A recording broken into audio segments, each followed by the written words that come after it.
This is Barrels and Barrels, a bourbon and baseball podcast. With your hosts, Brendan Spinner, Michael Burns, and Kyle Rose. And welcome into another episode of Barrels and Barrels, a bourbon and baseball podcast. This is episode number 3, and this is the episode that ends the regular season. Boys, today, October the 5th, 2022, the final day of the MLB regular season. It kind of was a dud. Game 162. Yeah, game 162 for all those teams. How are we doing tonight? I'm devastated. Yeah, we'll get to that in just a second. Mikey, how you doing? I'm excited. I think there's some great playoff matchups for this postseason. It's going to be some fun October baseball. Yeah, I don't think the end of the season ended the way the MLB actually wanted it to with the new rules changes and the way they added the playoff team, but I do think that it did set up an incredible playoff, and we're going to dive into those matchups here in a few minutes. First, we are a bourbon and a baseball podcast, but before we jump into that, I do want to thank a couple of listeners, guys. We've had an amazing 2-week start to, I think, our podcast. A big shout out to each and every one of you who's listened, who's watched. I know I've had several people reach out to me and say, hey, I watched the whole thing on YouTube. I listened on the drive. I know Brittany at BourbonChick_6. She's got our podcast on in the car right now. She's on a road trip to Florida for a wedding this weekend. So a big shout out to Brittany at Bourbon in the Borough. Woo! He was the only one to respond to us about merch on our Instagram page. He's up in Springboro, Ohio. So Bourbon in the Bro, big shout out to you. JP Proof in the Bottle. He's almost to 1,000 followers on Instagram. He's been super supportive of us. And I know you've had a lot of conversation with at Bourbon and Baseball, Jason, right, Michael? That's right. Yeah, Jason's been real good to us. Yeah. Interacting and sharing. Aunt Kathy, right? Big shout out to Aunt Kathy. Is that Aunt Kathy? She heard the shout out last week. Yeah, Angie's Aunt Kathy. Yep. So thanks again to listening. And I know Jason reached out and did correct us on one thing last week, and I wanted to jump right into that correction. Torey Lovello, the Diamondbacks head coach, had actually gotten an extension shortly before we podcasted, so he will not be on the chopping block. Tony La Russa is out as the White Sox manager. That has been confirmed that he is walking away due to health reasons. Yeah. I mean, when your team craps the bed the way they did this year, I would be unhealthy too. One other correction I wanted to jump into is the age statement on bourbon. It does not have to be 2 years in order to be considered a bourbon. There are 7 main rules of bourbon. You'll notice there's nothing mentioning of aging. That's because bourbon technically does not have to be aged by law. It's just not going to be very tasty if you don't let it mature and do the thing in the barrel. But straight bourbon has to be 2 years old, and it has to be age statement on the bottle if it is less than 4 years old. And another thing is it does not actually have to be in a barrel. It can be in a container, which is an open container. It just has to be in a wooden, an oak American container that is charred. So must be sitting in it. Yes, and it only has to be in there for 1 second, technically, by law, to be called bourbon, but it's going to be just straight up fire. No yeah. And we'll get more into Bourbon 101 later on in the off season, but right now it is bourbon time. And this week, Michael and I are on the same page, ladies and gentlemen. It happens. It happens. This week, we're going with a pretty cool bottle. This was the second pick by our boy Brandon Lawson. He was actually a minor league baseball player. He's played in several different organizations. I know the Astros, the Twins. I believe he played with the Rays at one point as well. This is hand-selected by Major League Bourbon. It's a single barrel from Blue Note. Blue Note is a distillery out of Memphis, Tennessee. This was crafted in Memphis. This is a single barrel pick, meaning I don't know how many bottles actually came from the barrel. I'm assuming over 170 to 200. Usually that's the yield. He did tell me that this is a 3-year-old bourbon. Now, Blue Note, what they do, Kyle, is they source their bourbon. So they are not technically, or this bottle itself they did not distill. They bought this juice from a different distillery, and that is Green River Distillate. That's who distilled this. It was a 3-year bourbon. Mash bill is 70-21-9, so that's going to be 70% corn, 21% rye, and 9% barley. Again, I mentioned it's a 3-year. Both Michael and I believe we're cracking it at the same time, right? You haven't opened yours yet? Yeah, I have not opened it. No, I try not to open just all by myself. So yeah, we both bought this. I mean, it had to be was it June or July when he put this out there? Early summer. Yeah, this bottle is so. For those of you who are not in the bourbon world or just getting new to bourbon, the cool thing about barrel picks is a lot of the stores or these groups, they create their own sticker to put on the bottle to differentiate it. This one was a very funny play on the Armando Galarraga.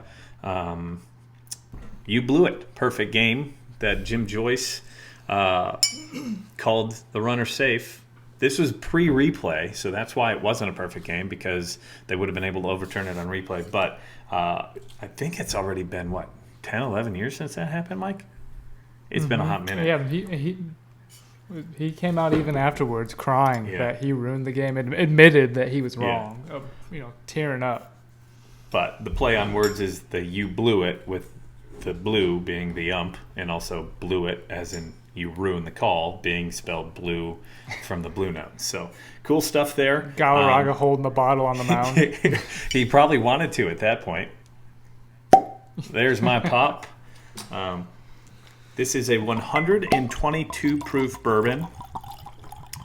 It again, I just poured about an ounce because I'm also doing the Sober October Challenge. So this is going to be -2 for my boys at Reaching for the Bars. And we'll also dive into the Sober October Challenge as we go closer. I mean, it doesn't suck for me because I'm going to be in better shape. Well, so is Kyle. You're just going to be the only overweight person on the podcast. So yeah, I'm going to be overweight, baby. So hey, props I got to you guys. I'll give it to vanilla you. right off the top. Ooh. It's a hot one, 122. I hear lots of from most of these Blue Note Uncuts. I've heard good things about. One, because it's such a great price too. Yeah, I haven't had an so high uncut proof. Blue Note yet, and this is fantastic. I got an orange citrusy finish on that one. It's definitely sweet on the nose. I'll bet that'll be very dangerous because this is a 122 proof. But to me, this went down easier than a 120 proof kind of bottle. What did you think, Mike? I'm getting the palate used to them. Going right into a 122 proof. Gotta get used to it first. So that's another tip that I'll teach you if you go to a distillery tour. And normally your first sip is just enough to coat the tongue, kill all the bacteria, kill all the stuff on your tongue. And then the second sip won't necessarily feel as hot, and you'll get more of a flavor profile out of it. Or at least so I'm told. I'm trying to... If you have a couple of samples to try, always go lower to higher proof. I mean, my lighting's not the best in here, but this has got a pretty dark color for a 3-year bourbon. I think it's fantastic. I got a lot of vanilla, even some caramel up front.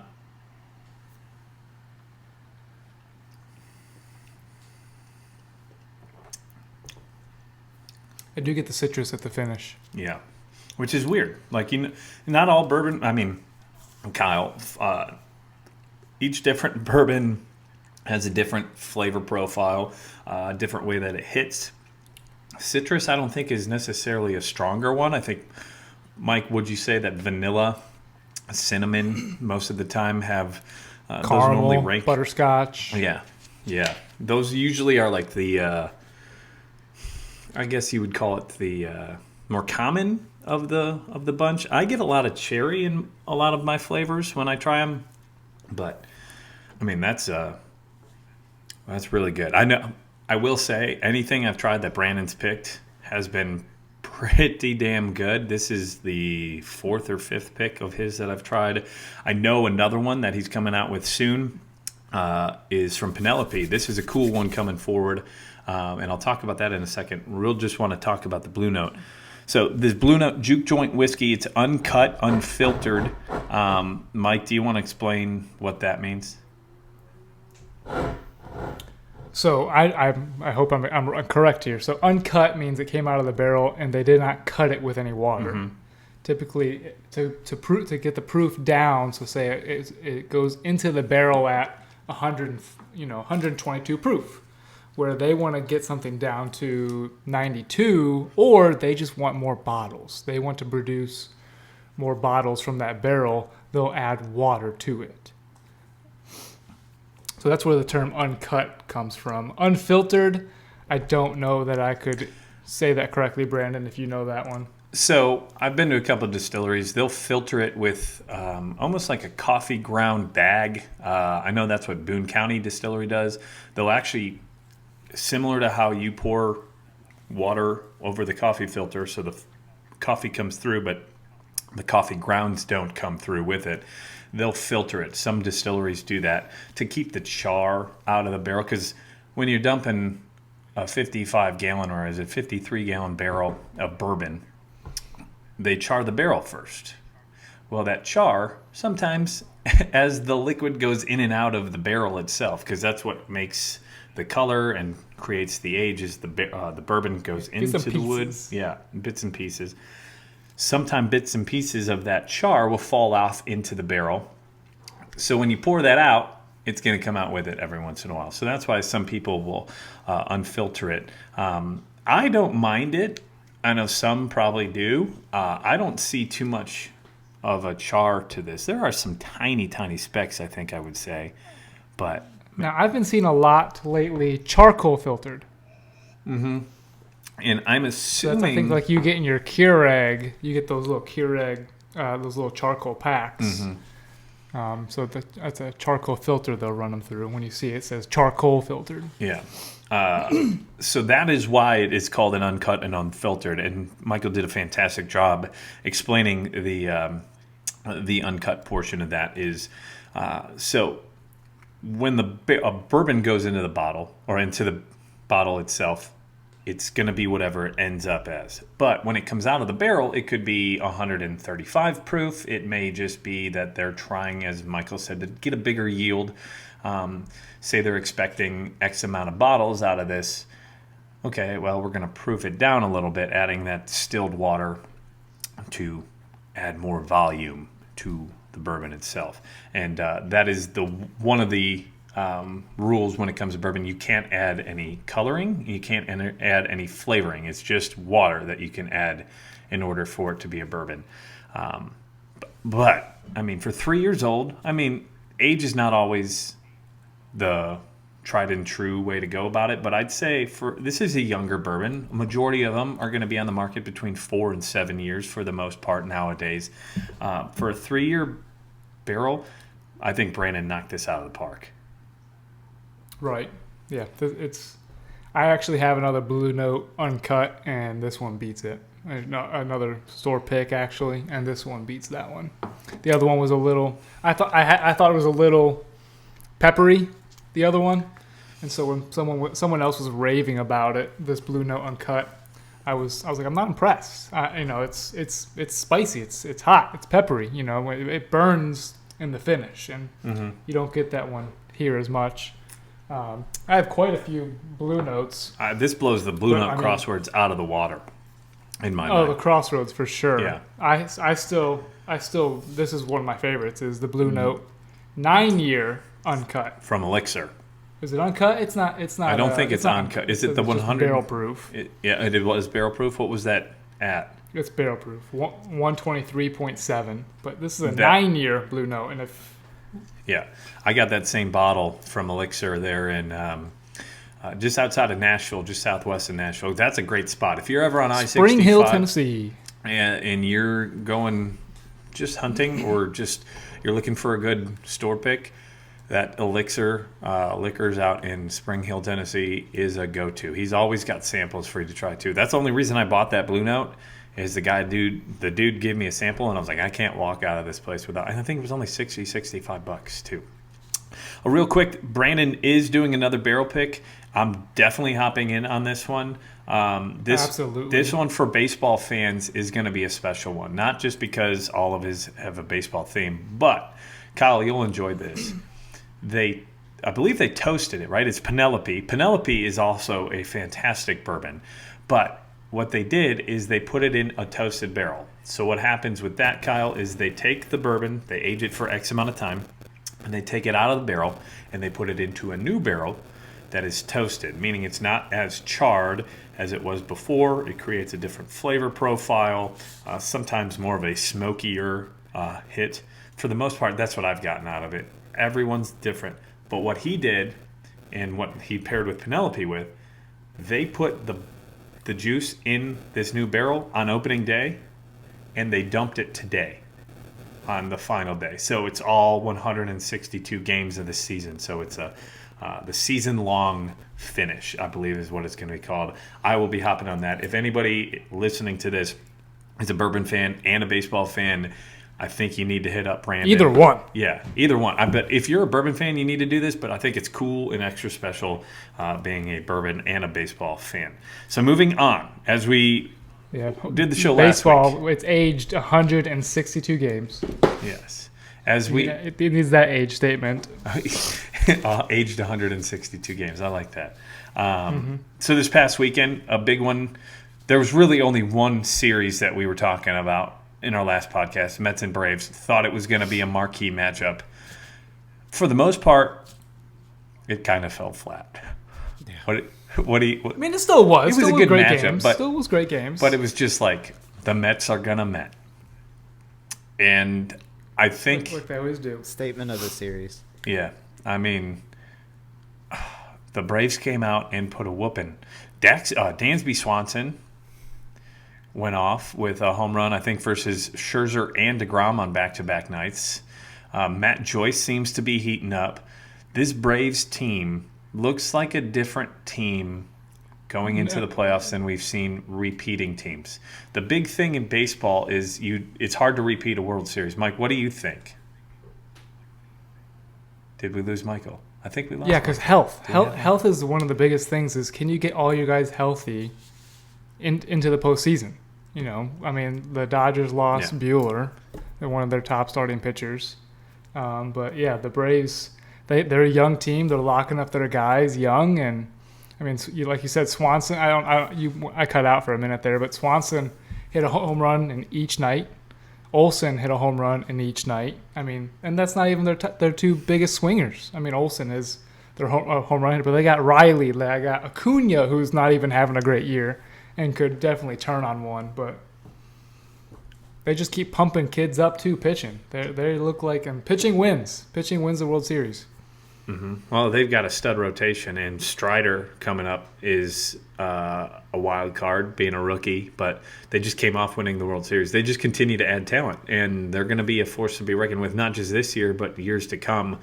I saw not a statistic, but I think it was Talking Baseball posted of all the young players they have locked up through like the next 6 years, and it's like 9 or 10 of their 25-man roster, and they're all studs. Austin Riley, you've got Robert Acuna, who, if healthy, could very well be the best player in the league when healthy. I don't think he's fully recovered from an ACL. I've had 3 ACL repairs. It takes a hot minute to come back from that. So I'm not surprised he had a struggling year. He came back quick. Yeah. He came back less than a year, I believe. He tore it right before the All-Star break last year, and he only missed a month or two or a month and a half, I think, before he came back this year. I think he kind of rushed it. Late April. Yeah. So, but that's a team. I'm wearing the hat. Michael did ask me before the podcast, why do I have a Braves hat on? I chose after the weekend they had. I got to wear a Braves hat because they put it to the Mets, and they made their statement. We're still here. What I was saying, Mike, was it's hard to repeat in the major leagues as World Series champs. I don't think it's been done since the Yankees did it in 97, 98. There's a reason for that. There's a lot of Correct. parity in the game, and it's just hard to win multiple series in a row in the playoffs. But I think this Braves team looks way different than any other repeater we've seen over the last several years. The Cubs starting in even the Royals 15-16. The Royals I don't think even made the playoffs in 16. And if they did, they fizzled out real quick. In 16 into 17, the Cubs kind of limped into the playoffs, and they were lucky to beat the Nationals, and then they got destroyed by the Dodgers. They didn't look like a team that could repeat. 17 into 18, who won in 17? The Red Sox won in 18. Why am I blanking on 17? 17 was the Astros, wasn't it? Astros 17 into 18. They looked good, but they still had a part of the season where they just didn't look great. And then 18 into 19, the Red Sox just kind of fell off the map. I think they traded Mookie Betts after that season. And then 19 into 20. It's hard to repeat because you usually have that lag and that hangover through the middle of the season. The Braves kind of had that, but boy, have they turned it on towards the end of the season.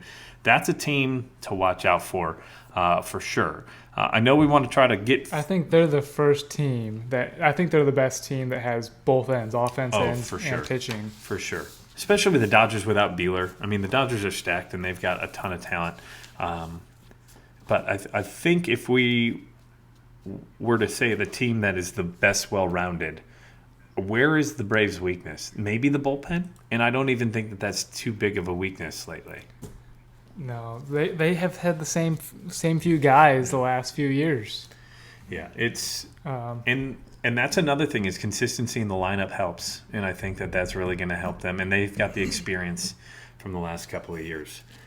Moving on, a couple of big things happened this past weekend and this Only a week couple. as well. And might I say something we may never see again for much of our lives or much of our baseball fandom.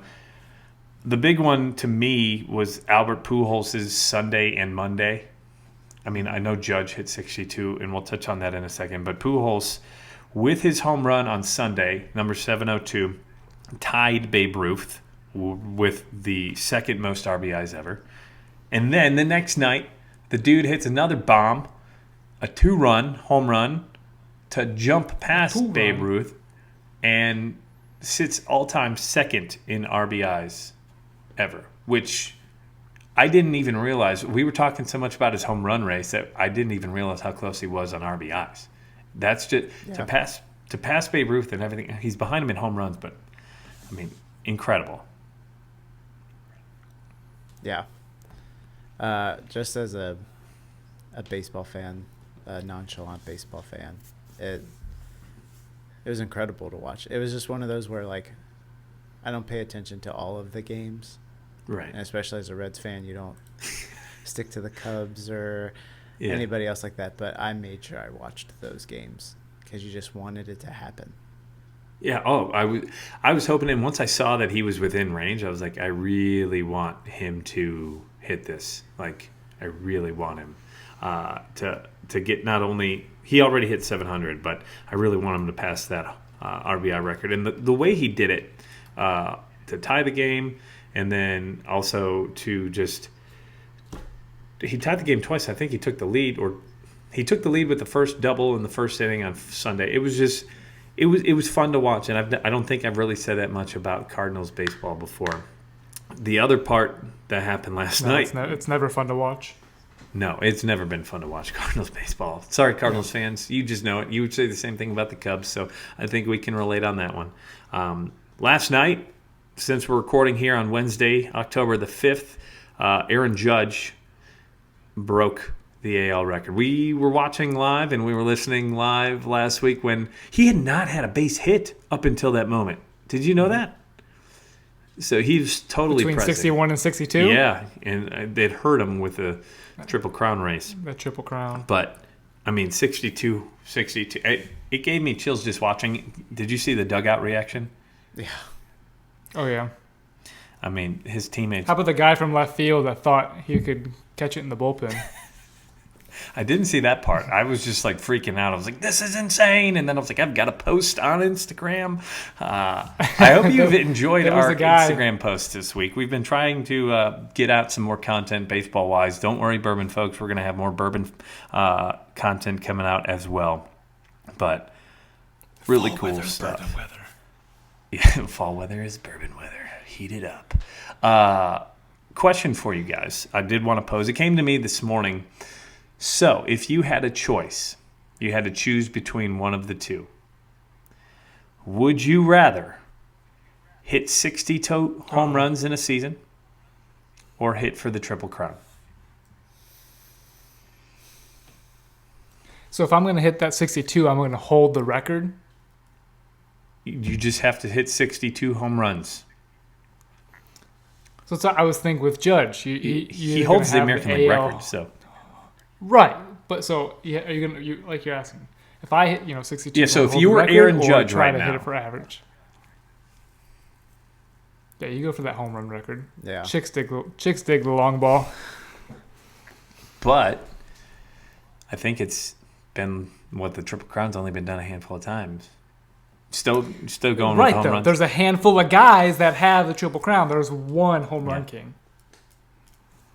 Chicks dig the long ball. I'm just posing. Chicks dig the long ball. Cheers. I would agree. I would go for the home run record. I do think that there is some pageantry, though, with having a Triple Crown because it tells you that you were the best in multiple categories rather than just swinging for the fences multiple times. But on that note, Aaron Judge, with the lack of hits over the last week, did lose the Triple Crown. Luis Arias from the Twins batted .316, and I think the last check I saw, Judge was at .310, which is kind of a bummer. Yeah. I was hoping to see it, but he sat out the last game too, didn't he? He sat out 162. Well, he had played, I believe, like 54 or 55 straight games coming into today, so I don't blame him. I think Aaron Boone was keeping Judge in just to try to see if he could get number 62. He deserved the day off. He's about to have a week off. He's about to have a week off. Yeah, but he got the bye. Yeah. I think at a certain point he wasn't going to catch Luis Arias, which is part of that as well. I did just look. So that didn't matter. Poor Freddie Freeman. I say poor Freddie Freeman. The last two podcasts we did, he was well ahead of everybody within the batting title in the National League. He got passed this week by Jeff McNeil from the Mets, who batted .326. Freddie batted .325. But I do think it's pretty cool and kind of also crappy for Freddie. He had 199 hits. We don't see 200-hit seasons anymore. It's very, very rare. He was that close. He went 3 for 4 today and hit a bomb. But, I mean, poor Freddie. Garrett Cole kind of got the shaft yesterday with Aaron Judge's home run. Garrett Cole, I believe, struck out a record for the season. I think it was more than 260 strikeouts by my sheet. Really? Yeah. Yeah. I saw something today about that. Yeah. He had it. And that's the season. I don't know if it's a season record. It might be a team record. I know it was a record. JP commented on Instagram about it, that he kind of felt bad for Garrett Cole because it kind of felt like he was overshadowed from the Judge bomb. Garrett Cole sets New York Yankees single-season strikeout record. Yankees, because I'm pretty sure there's been 300 strikeouts. Oh, for sure. Yeah, back in the day when guys were throwing 300, 400 innings a year. But that was a franchise record, which is still pretty cool. Think about how long the Yankees have been around, how amazing they've been. What is it, 28 championships in their history? It's 27, 28. We don't have to bring that up. We don't have to worry about it. Yankees fans will tell us. Don't worry. Yeah. But just think of the history of that franchise. He just broke that record. So that's pretty cool. And then the last one, Kyle, you might want to take your headphones off for this one. For the second time in their history, the Cincinnati Reds lost 100 games in a season, which to me is very impressive. Because this team has been around longer than any other team in baseball. They are the founding franchise. Was it 1876, I think, was their first season. It's got to be, it's in the 70s, I think.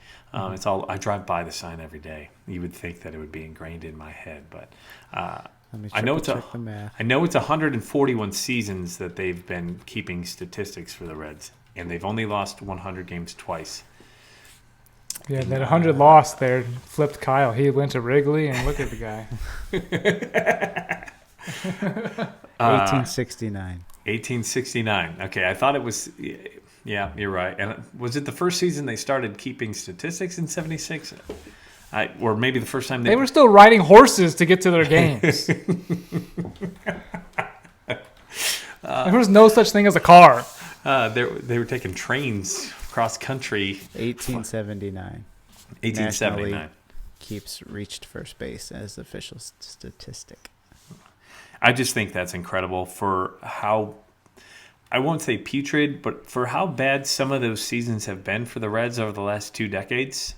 Because growing up, I will say, the Reds haven't been, other than the Cueto years with Dusty and Joey Votto's early and middle years, I don't think you would say that Cincinnati Reds were a bastion of, like, incredible baseball for a long time. They had that run. I'd say, 08, 09, 10, even early aughts, but... Even early 10s. Yeah. But, I mean, in their history, when have they ever traded away their talent the year before, in the offseason before, So they asked for it this year. I don't think Red fans are surprised, especially with the way they started the season. Just, I found that very cool in a way that, like, it's only the second time in 141 years. You would think there are several franchises who have lost 14 100-loss seasons. So, okay, moving on. The final standings here. We really don't have to touch on much because not a whole lot has changed from last week. Honestly, it's just basically the Mets and the Braves flip-flopping. And I think the wild cards remain the same. The Brewers got eliminated. The Cubs actually... The Mariners did step up. The Mariners stepped up and got the 5th spot over the Rays, getting us in there. Which is also awesome because the Mariners, for the first time in 21 years, they broke the longest playoff list streak. They held the longest playoff drought. That's the word I was looking for. So that's really cool. Who's that now? Who's the 2 teams that are tied now? Do you know that?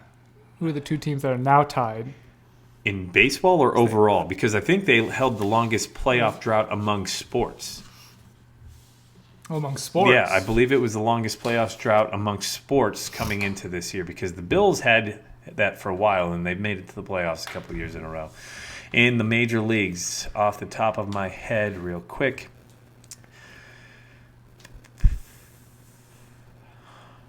I am going to say, here's that delay in the podcast that Kyle is really mad at. Do you know the answer, Michael? Is that why you're asking? I do. No, I do know. Okay. Spit it out. No, I'm going to... Mike Trout. I'm going to guess. One of those. Yeah, the Angels. The other one was going to be an NOS team, the Diamondbacks, but I think they've been there since... Yeah, they made it a couple of years ago. Nope. So, I don't know. It is you want to tell you? It's the Detroit Tigers now. For sure. Oh, that makes sense. Which is weird. They had the Triple Crown winner 10 years ago. 2012, I think, is when they lost to the Giants, right? The Giants won it in 2012. I know that. Yeah, that's what I said. Is 2012 they lost to the Giants because they went back-to-back years, and I think they lost to the Cardinals as well in 2013. 2011, because 2013 was the Red Sox.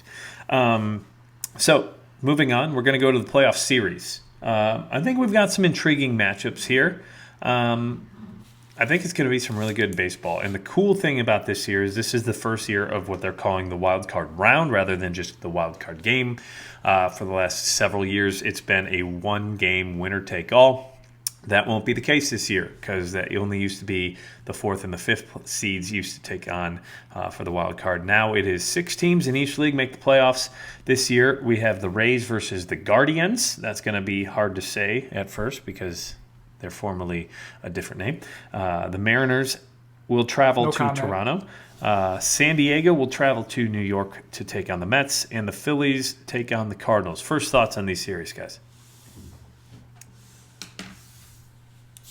I'm excited. I think the NL series are more exciting to me. Of course, I am a more NL guy, but the Rays, the Cleveland Guardians, kind of that was a division anybody could have won, so I'm not too high on them. The Rays have kind of limped into the playoffs there a little bit. They slimped. So, I think it's gonna be fun baseball. Kyle, what one are you most excited for? I'm intrigued to watch this Mariners Blue Jays matchup. Me too. Yeah. Me too. I think that's my favorite series of the 4. Yeah. Partially because the Mariners breaking that drought 21 years. It's been since the 2001 season when they won the record 116 games. They had Ichiro. I think Griffey was on that team. Edgar. Lou Piniella was the manager. It's hard to believe it's been that long, but it's cool to see them in the celebration. Did you see the celebration after the game that they had? Yeah. It was really cool. Some kind of circle dance on the field, right? Yeah, the circle dance on the field. It was a walk-off home run. Have you seen the call by the Mariners' main broadcaster? Yeah. So I watch a lot of baseball. I think the Mariners broadcaster is incredible. I really like his voice and just the way he broadcasts during the game, conversational, but that's a podcast for a different day when we'll have announcers on our podcast. They're broadcasters all around. Oh, for sure. Like, for sure. NFL, NHL, MLB. Vin Scully was number 1. Oh, so for now sure. I don't know. But I don't think a lot of people get to listen to Seattle because not many people listen to Seattle. Give it a shot. If you've got MLB TV, I really like the broadcasters there. So now that we've talked about the playoff series, let's start the playoff predictions. What you're going to notice here is we're going to have on our link tree on our Instagram account a playoff bracket. Michael, you're going to fill yours out as well as Kyle's got it. He's shown it here. I've got mine here ready to go. It is the Barrels and Barrels of Bourbon and Baseball Bracket Challenge. Cool thing here, guys. We're going to allow your listeners and the viewers to potentially win a prize here. We're going to be giving away a bottle of Weller Special Reserve to the winner of the bracket challenge. So what that means is you're going to have to guess the winners of each series and make a bracket similar to the NCAA bracket challenge. Anybody who's listening, I guarantee you've filled a bracket for the NCAA out, correct? That's now a thing that March grandmas, Madness. March Madness. Grandmas are filling out brackets. So if you're listening to this, you filled out a bracket. Similar way of doing this. You get points per round you win. You're going to get 1 point for every correct wild card winner. You're going to get 2 points for every correct ALDS and NLDS winner. There are 2 series in each of those rounds. And then you'll get 4 points for every ALCS/NLCS winner. And then if you can correctly guess the World Series champion, you're going to get 7 points. One thing I'm going to put it as a tiebreaker because it could happen, and I don't want to get in this scenario. If you're listening right now, on top of whoever wins the World Series, put the amount of runs scored in the total combined World Series. That'll be the tiebreaker, the person with the closest amount of runs. So say over the 7 games, you think the 2 teams are going to combine for 23 total complete runs. That will be your tiebreaker point. So just put that in the circle with your World Series champion, which will be right at the top. There are some rules to this, not just filling it out. Because we want your engagement here. We want you to help and maybe talk crap to us. I'm totally going to be talking crap if my bracket's doing well. We ask you to follow these rules. In order to win, you're going to have to do the following 4 things. Follow us on Instagram. That's the first thing. That is at barrels_and_barrels. So again, follow us on Instagram. Tag a friend in the comments. You only have to do 1. If you want to do more, by all means, do more. But you have to tag at least one friend. 3, you're going to have to fill in on the bracket a code word. And Michael, what is our code word? It is Brandon's favorite player's name, Stroman. It's not my favorite player. My favorite player plays on the Stroman. Tigers and also on the Yankees. But Stroman, Stroman. That is your code word. So you'll have to put that on your bracket. And then that fourth one is you're going to have to send us that bracket one way or the other, whether that's email, IG. You can send it to us in a DM, or you can post it on your page with the hashtag BNB Bourbon Bracket. It must include that code word within your post, and it has to be before 12:07 Friday, because that is the first pitch of the first series of the playoffs. I just want to make it fair for everybody. So I know this is short notice. That is how this works. We're going to blast this out on social media for these 24 to 36 hours after the podcast. So please, please, please follow those 4 rules, and best of luck. And let's dive into our predictions. Free to play. Free to play, yeah. And that's the cool thing. You're going to get a walk-offs and whiskey mouse pad, which is kind of cool, and also the bottle of bourbon and Weller's Special Reserve. I know for a lot of people across the country, a hard one to find. I've got the bottle back here. We will ship that out and get your information. There may be some other goodies mixed in there as well. Michael's showing his off as well. So let's jump into it. I'm an NL guy first, so I'm going to start with the opposing league, Rays Cleveland. Who you guys got? Michael. I'll go.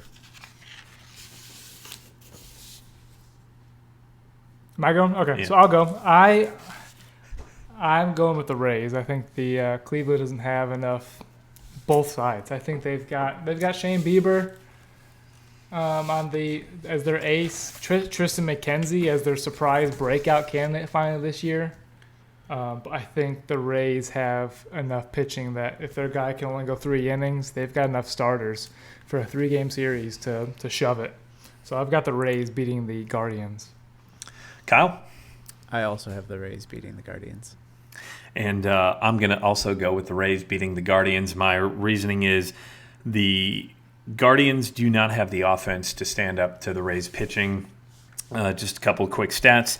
The Rays have McClanahan going in Game 1. The Indians, there it is. That's a fine. I'm going to mark that down.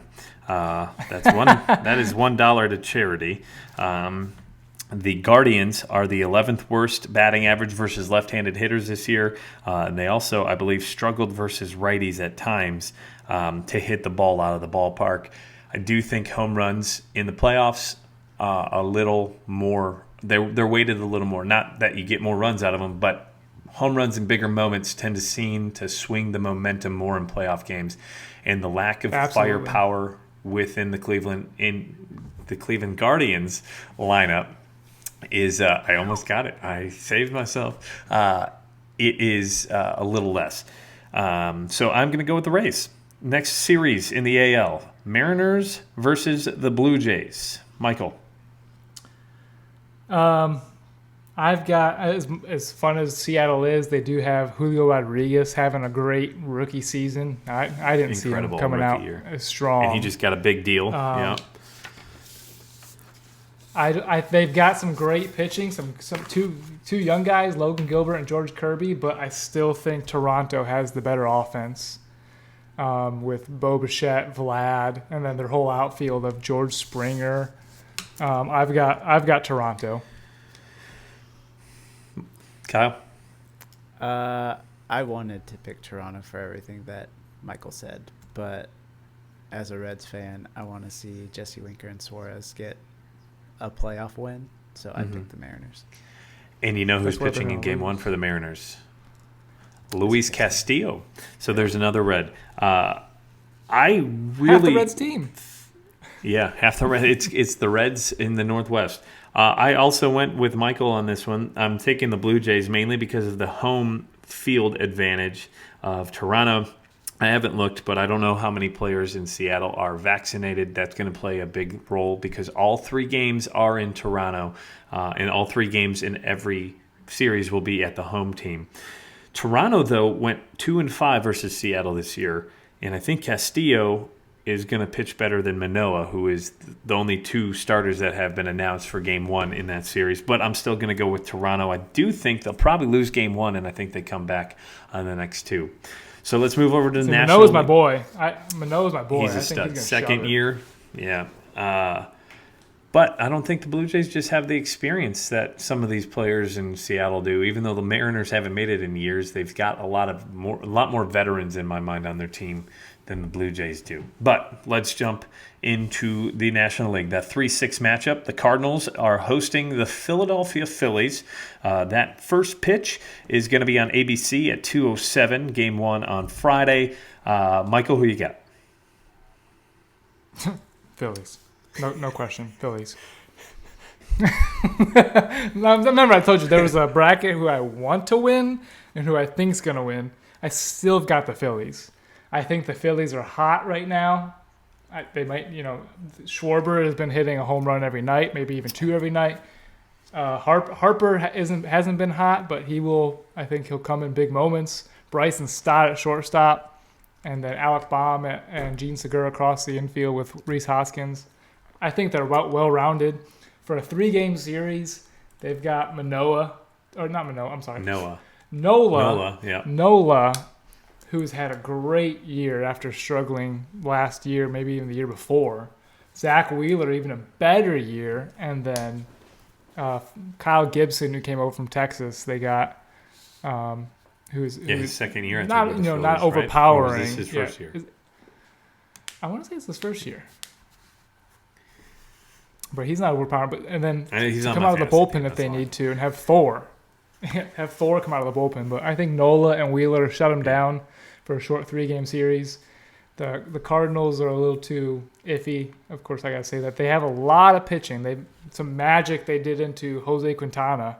The guy has struggled for 3-4 years, and all of a sudden the guy has a 2.93 ERA. Come on. Yeah. Kyle? But, again, I've got Phillies. I picked the Cardinals. This one probably is the most difficult matchup for me out of the 4. Part of me wants the Phillies to win because my Cubs affiliation and the Cardinals, but I think it's the Cardinals. I think that the home field advantage, I think the Pujols, Yachty, and the Waino Magic will take them through one round. I think the Phillies wasted a lot of their gas towards the end, and they had struggled coming into this past weekend. They got swept by the Cubs last week. They were having a hard time. I do think it's the Cardinals in this series. Boo. I'm not saying that's who I'm rooting for. I'm just saying who I think's I know. I agree with that Cardinals match. If they pull it out, they'll have their star player will get hurt, and they'll call up somebody to add him to their wild card roster, and he'll go 4 for 4. Yeah, and we're never going to have heard of him before.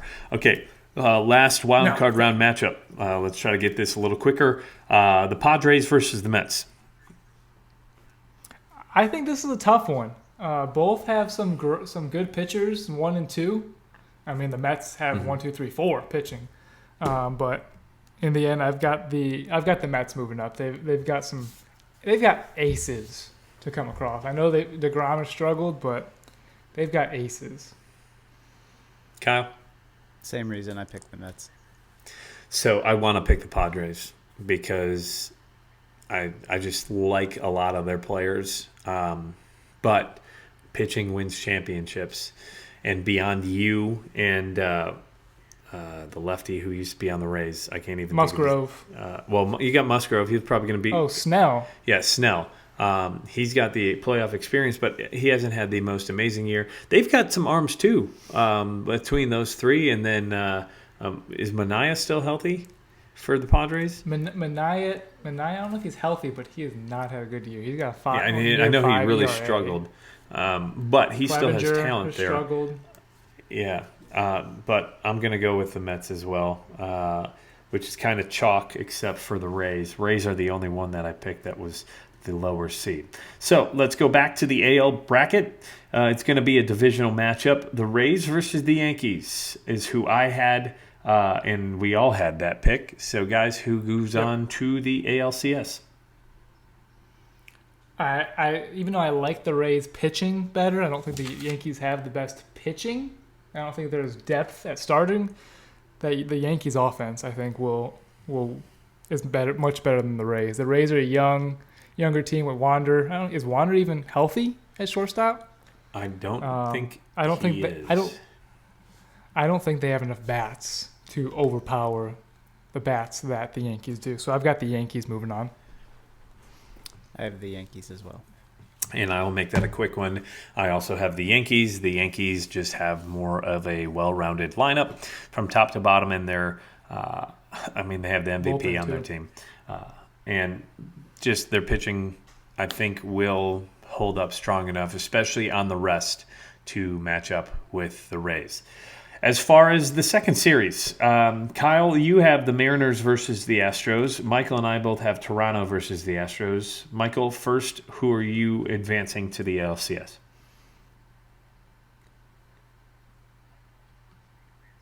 Did we lose Michael again? I think Verlander. Oh, is. I think Verlander's going to win that game one for him. I think he's just got 39 years old. He's got the experience. He's had an incredible year, but I still got Toronto moving on. I still like their bats better. Kyle? I picked the Astros. As did I. I think Houston is the best well-rounded team in the AL. Don't sleep on Valdez. Framber with the Astros. They also have another young pitcher who's doing very well this year, and I think they just got McCullers back within the last couple of months, who's pitched very well since he's been back. So I think Houston moves on. I really like that Blue Jays team. They are stacked with some young talent. They've got great pitching between Gausman and Manoah, but I think that the Astros and what's happened the last couple of years is going to be a big player with the Astros, and I have them moving on into the ALCS. And a reminder that the ALDS starts on October 11th, and I believe that is a 5-game series, so it's a best of 3. So the first team of 3 wins. Okay, let's move over to the NLDS. We'll start on the top of the bracket. Michael, you had the Phillies move on. Both Kyle and I had St. Louis. They're taking on the Braves, whoever comes out of that Phillies-Cardinals series. Michael, who do you got? Braves. No question. Yep. Yeah. Yep. And that's 3 that make it real quick and easy. We already talked a little bit about the Braves, their rotation, and just that team in general. They're firing on all cylinders, and I think it's going to be hard to try to find a hole. In that team. Yeah. Next one, we're going Mets versus the Dodgers, I think is what we all picked. Michael, who you got? This is tough. I was back and forth. Mets with their top 3 pitching. I don't think the Mets quite have the bats that the Dodgers do. The Dodgers' rotation is really quietly good. They haven't got much attention with Julio Urias. I think he has 17 wins on the year. Let me check that again. 17-7 with a 2.17 ERA. Tyler Anderson, and this was his Tony first year where he Gonsolin. really got starting the whole year, too, because he had, for the last several years, he led the NL in ERA, 2.16. So as much as I'd rather see the Braves and Mets get a matchup again there, I would much rather see Braves matchup in the NLCS. I'm going with the Dodgers. I hate to see that matchup again, but Dodgers with the home field advantage through the playoffs every round. They are an incredible team. They have been for several years, and I have them beating the Mets. I just don't think the Mets are going to be able to stack up, especially traveling to the West Coast after probably playing, I think, a 3-game tough series versus the Padres, who are pretty young but also pretty feisty. They went big at the deadline. The Padres are going to give the Mets a fight, and I think the way the Mets have been trending lately, they'll make it through the Padres, but they're going to have a hard time with the Dodgers. I have the Dodgers moving on. Now, the ALCS that kicks off October 19th. The NLCS kicks off October 18th. I'm going to switch it up a bit here, boys. NLCS winner. We all 3 have the Braves versus the Dodgers. Who's moving on to the World Series? Braves. I think I hate to see that same matchup, but I think the Braves have just that team all around. I mean, the Dodgers do too. They've got some gas in the bullpen, but still the Braves. I Kyle? have the Braves as well. And you guys all thought that we would be different, but I also have the Braves as well, moving on to the World Series. So we jump over to the other side of the bracket. Kyle, you went Yankees-Houston, correct? Mm-hmm. Michael, you went Yankees and Toronto. Who do you have coming out of that side? I've got Toronto. I've got the Canadians coming to the World Series. So Toronto versus Braves. Wow, that's a great matchup. I Mike? have Yankees Braves going into the World Series. And this That'd is where be a we all classic differ. matchup right there. Yankees Braves, that takes me back to the 90s. But I am going to go with a repeat World Series of last year. We've got the Houston Astros taking on the Atlanta Braves in the World Series in my bracket. I just think that the Astros, especially what's happened the last couple of years, they've got the Yankees number. I do think that they've got a chip on their shoulder. So I'm saying Houston and Atlanta in the World Series. That will kick off on October the 28th. And if it lasts all 7 games, it'll be the latest a baseball season has ever run, mainly because of the lockout. November 5th will be Game 7, Ooh. if that is the case. Michael, you have the Blue Jays taking on the Braves. Who is your World Series winner? I feel like I sound like a broken record, but and I half hate it, half love it for where I live. But if the Braves do well in my area, then people watch baseball. So go Braves! Braves are going to repeat and win the World Series again. I also have the Braves winning the World Series. Oh, okay. So we have 2 people casting the Braves so far. I have the Astros and the Braves in the World Series. I've been wearing a Braves hat the entire podcast, but there's a reason I have the Astros hat behind me. I think Dusty Baker finally gets the job done. I do think that the Astros have a chip on their shoulder. I do think that they're playing with some fire, some passion.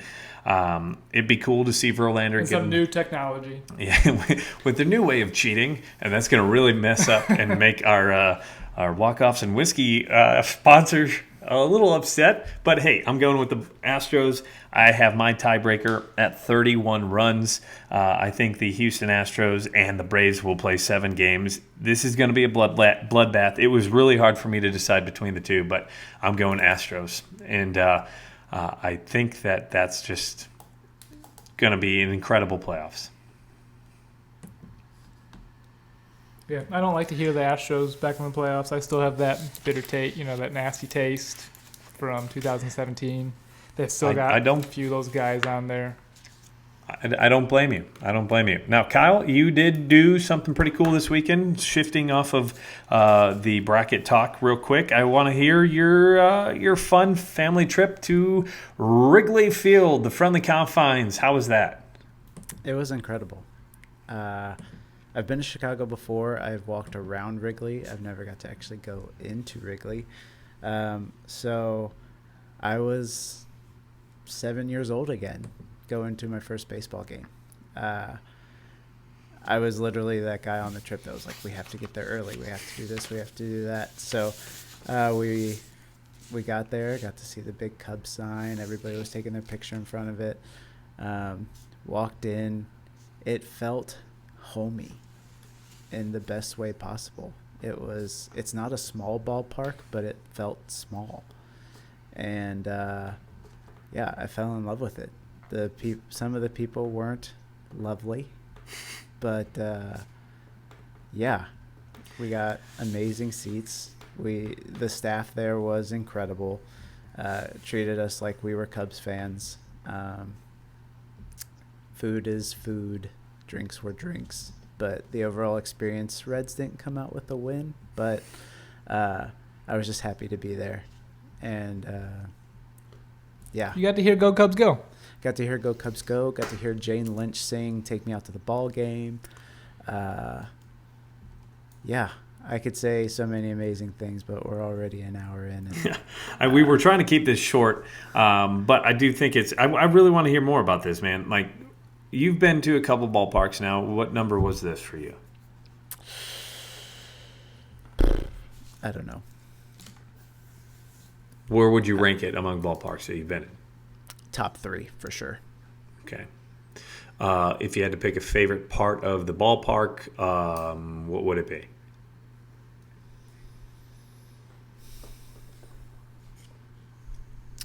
The overall, I don't think I had a favorite spot in the ballpark. It was just the atmosphere. I mean, you've been to a Great American Ballpark. It's not packed. It's not, there's not a lot of camaraderie. And I know we were in the last home series for them, and it might have been packed out for that. But I felt like everybody there loved baseball. They were there to watch baseball. They weren't there to root on the Cubs. They were there to watch baseball. And that is what I love about the game. Yes, you have those people that are diehards and will root for their team every day.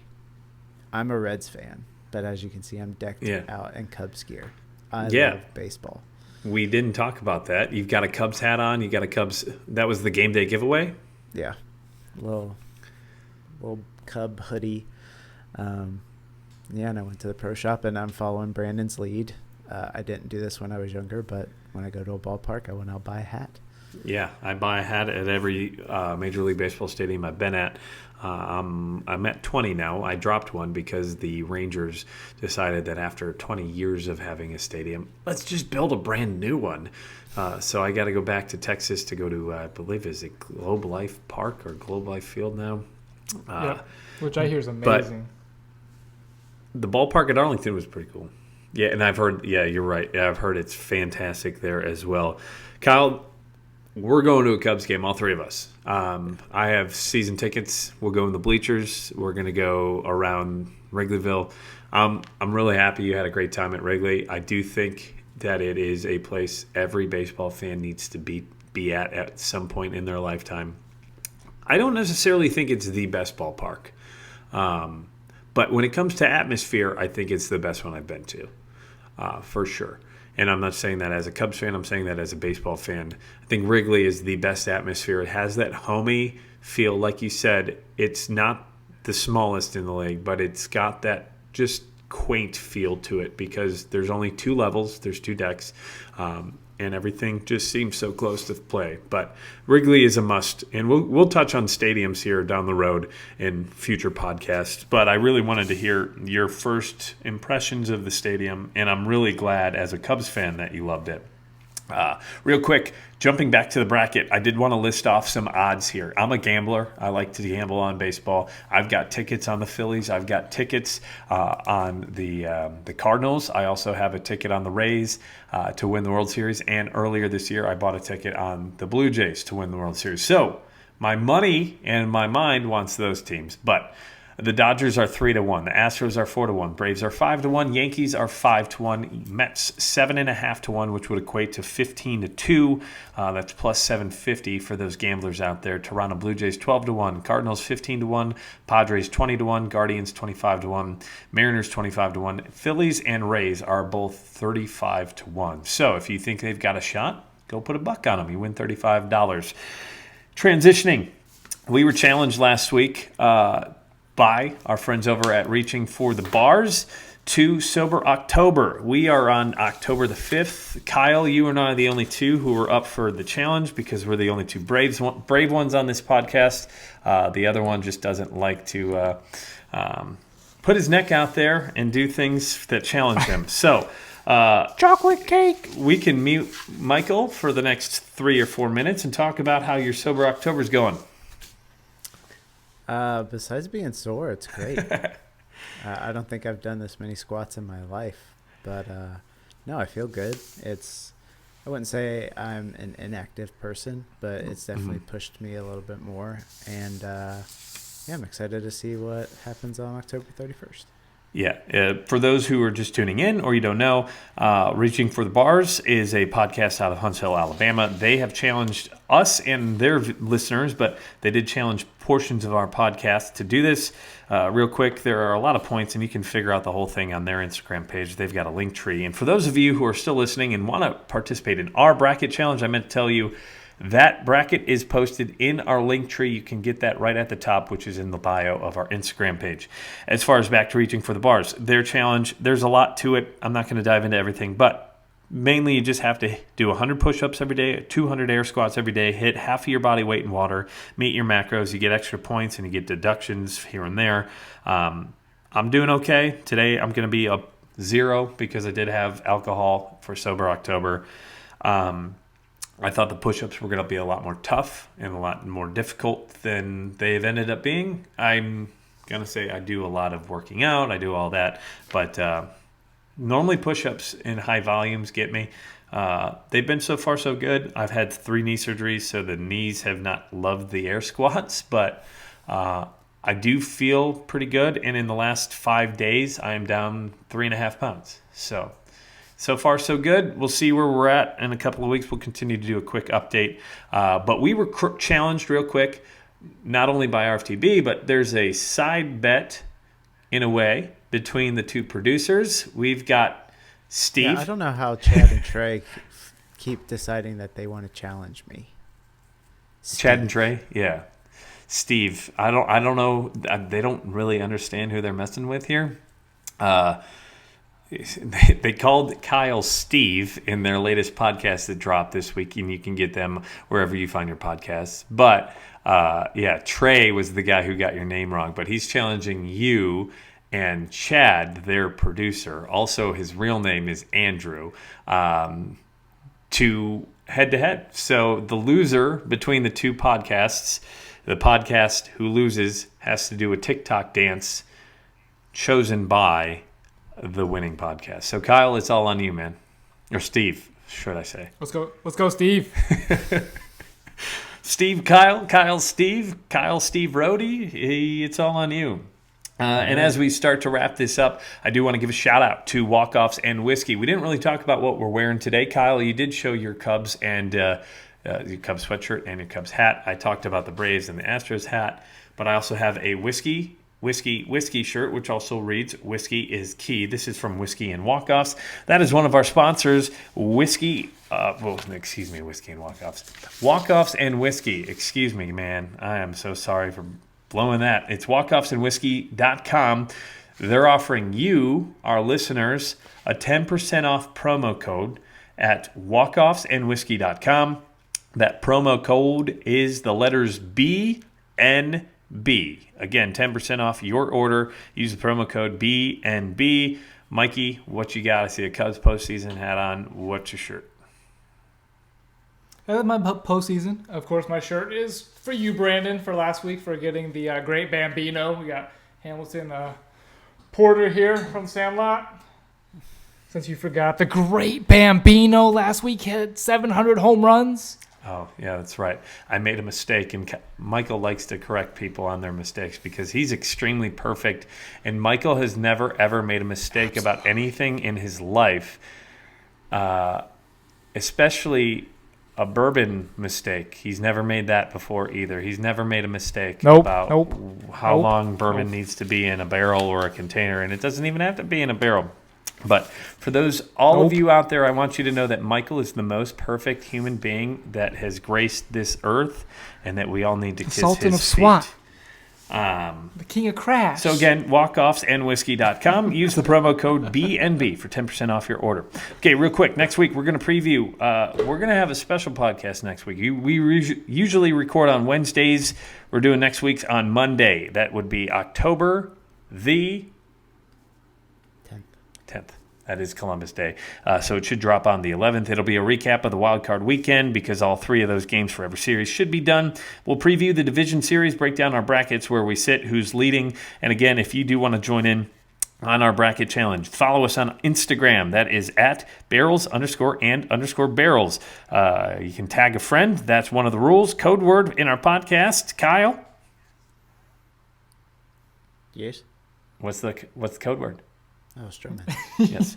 So Stroman, that is STROMAN.